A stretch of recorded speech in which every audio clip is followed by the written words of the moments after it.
Well, hey there, everybody. I'm Jack, and this is Raw Tropical Living. Thanks for joining me today. Glad it's Friday. Hope everybody else out there has a fun weekend planned. We're going to get some cold temperatures here. Waking up in the 40s tomorrow. And me being cold-natured, I might be like, hey, be careful what I wish for with this cold weather. I'm not very good in cold weather. Anyway, today I want to talk about the raw food diet in social situations. Guys, I do videos every day, so if you haven't already done it, please go down there and hit that subscribe button now. Then click on the little bell and check send notifications so you'll stay subscribed to the channel. We're coming up on that time of year, the dreaded holidays, and I know I'm going to hear the same cliches over and over and over. Maybe I was just too drunk, blurry back in the day, but since I've been vegan, it's very predictable. You know what's coming up at Halloween, you know what's coming up at Thanksgiving, you know what's coming up at Christmas. Oh, my family was mean to me.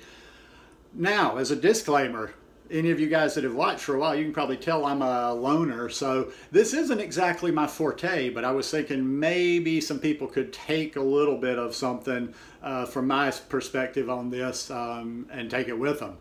Number one, I wouldn't celebrate with assholes. I hear this all the time. Well, I went to this gathering and everybody was so mean. Why are you going to a gathering on holidays that are supposed to be happy places where people are bullying you or giving you a hard time? And I'm not talking about just a little bit of teasing here and there. I mean, I've gotten that before, but my folks back in Costa Rica, we're tight. You know, I'm not very social, but the times I ever did go out with my folks down there, never got any shade on it. In fact, the questions I got were more questions of interest. And even though none of my old crew went raw or vegan or anything, they were interested. So number one, don't go to places that are hostile environments. Oh, but I have to because grandma and this. Will then do the best you can. One thing I will tell you, don't go to your holiday gathering as some sort of a crusader. I think that's what gets people in trouble the most. The best advice I'm going to give you right here, before we even really get into the heart of this thing, examples speak a whole lot louder than your mouth. I think people notice things. You can go to that gathering and instead of having a debate with everybody on veganism, on the raw vegan lifestyle, or eating this and that, just do your thing. Do your thing. Be happy, be smiling, and be nice to people, because that gets in people's head and they remember stuff that kind of messes them up. When you want to argue with somebody, that gets them, okay, I'm ready to go. But when you just kind of like, you know, present yourself, well, this is just what I do, it's all good, you know, there's not a whole lot they can do or say about that. Simply be an example. Simply be an example. People notice those type things. You go to your gathering, even if there's people there that are joking about you, not interested in this and whatever, you go and you do your thing. You eat what you're going to eat. You be there. You be happy. You be smiling. You be nice to people. And people are going to be like, well, damn, you know. And eventually, I've had people that, you know, come to me, you know, 6 months later, I've been watching you, and wow, and they're interested. So, but now let's get to exactly how to do it if you do want to, you know, other than just like choosing your places, choosing where you're going to spend your time. Now, also, I'm the lazy raw vegan, so my MO is probably not exactly what you're looking for, what I do, but I got some suggestions otherwise. Normally, when I was going to go socialize, go eat with somebody, whether there was food involved or drink involved, I just generally, I don't rely on restaurants, and also too, I don't feel like spending, you know, most of your normal restaurants, you're paying $10 for a little dinner salad or something. So I would just always be like, mentality was, I'm going to socialize. So usually I would eat before I went. You know, I'd eat before I went and then get something at the table. Let me tell you how this ex-drunk celebrates. Every so often when I'm flying or in something like that, I get a club soda and squeeze a lime. Okay, but if you're going to stay fully raw, take something with you. I mean, most holiday gatherings, or a lot of holiday gatherings, will have some fresh vegetables, even if it's just that, you know, like I said, that requisite carrots and celery, that one plate over there. And usually there'll be a few things, but take your food. Take your food. Offer to share, make enough to where you share. This is probably what's going to happen. Most people there are not going to eat it, but make enough to share anyway, because you'll probably have 1 or 2 people at that gathering, depending on how big it is, that might be a little interested. You know, they may not go vegan, they may not go raw, but it could change, you know, just a little bit of something for them. So Take a dish with you.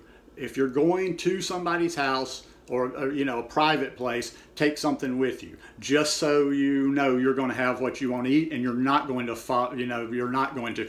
Let me go backwards just for a second. For those that aren't that solid on this lifestyle yet, you may not want to do what I'm talking about and just go there and not eat at all, because if you go there without food, you may just be, you know, depending on how long you've been doing this, you might get those temptations and you might eat some stuff you really don't want to. So take your food with you.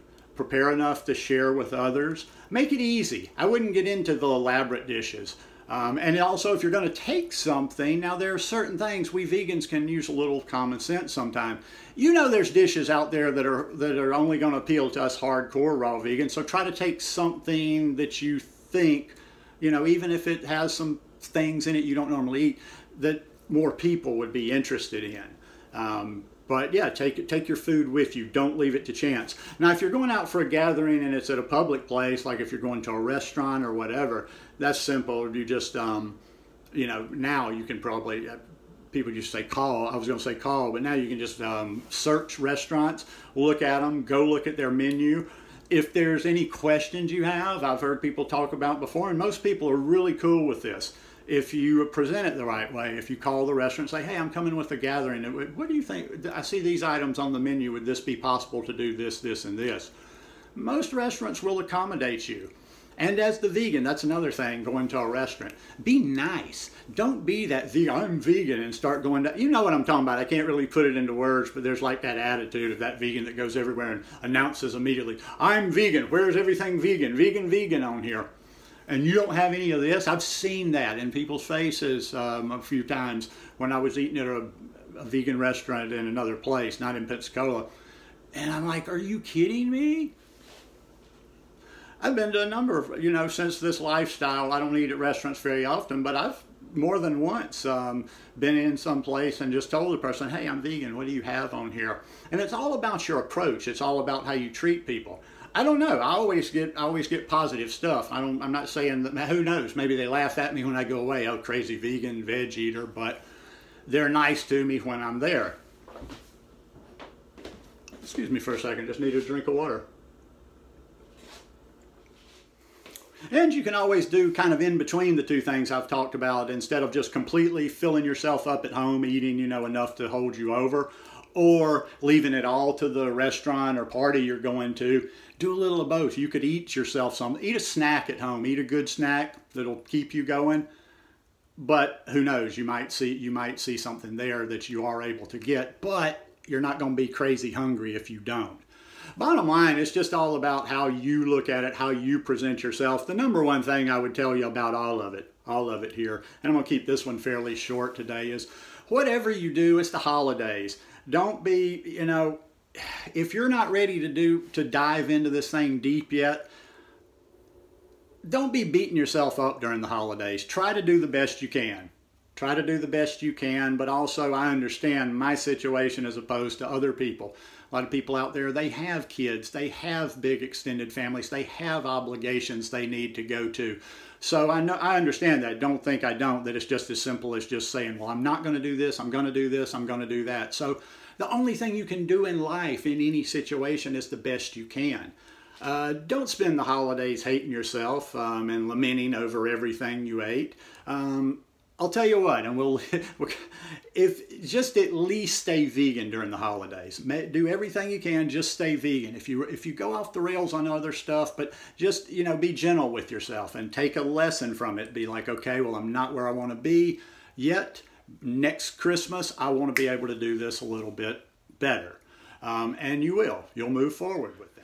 But I just don't want to see people living in a lot of angst during the holidays. And I know there's a lot out there. I see a lot out there that they're very self-critical of themselves, and they expect too much out of themselves too soon a lot of times. They don't do raw perfect, and they're like, oh, I'm a failure. No, you're not. This takes a while. And hey, you need to enjoy the holidays. There's more to life than food, you know. Enjoy your family, enjoy your kids. And that's where, like I say, that's where it comes down to like a personal thing for everybody. But don't be miserable during the holidays. I feel like I'm just repeating myself with that. But I do kind of feel like that's the most important message of it, is whatever you do, stop, you know, if you do something, let's say you go to a party tomorrow night and you eat things, do things, drink things, blah, blah, blah. You didn't want to eat. Let's say, no matter how bad they are, there's nothing you can do. There's nothing you can do to go back. I know that's easier said than done, and it's kind of psychological, but it's kind of like in sports. When you lose a game, you have to erase that mentality and you just have to go forward. So, you know, don't beat yourself up. If you do something bad tonight, just do the best, start right over tomorrow. Eat bananas for breakfast. Eat what you normally did for breakfast. Think of it as a hiccup. Don't try to overcompensate. Don't say, well, I'm going to starve myself tomorrow, or I'm not going to eat this, or, oh my God, now I have to do a juice feast during the holidays, or whatever. Just acknowledge it. It's a lesson to be learned, and then just start over. Everybody gets so down on themselves, and that's where the spiral begins. You're not going to, unless, well, I don't know, maybe if you boot some heroin, smoke some meth, and do a few other things in one day, but you're not going to do anything in any one day that's just going to completely destroy you. It's when you let yourself get into that thinking like you're a little depressed about what you did the next day, and then you go to your comfort eating because you don't, and then all of a sudden, you're telling a story of, yeah, I fell off the wagon about 3 months ago. And a lot of that just had to do with the attitude. If you fail today, just start over. Brand new tomorrow. And 86, you forget that day. Also in the restaurant business, I used to have that philosophy when I worked in restaurants and bars. You couldn't carry grudges. You couldn't carry stuff that happened because you were doing this every day. So when you walked out the door at the end of the day, that was it. If you'd had a fight with a couple of the waiters in there, it was over. If you had a bad table, it was over. You put all of that out of your mind, and when you got back to the restaurant the next day, it was a fresh new day. Think of that. That's a good way to approach life, I think. But anyhow, hope you guys enjoyed this one today. If you like it, please give me a thumbs up. Hope it might help a few people, and I'll see you guys tomorrow. Peace.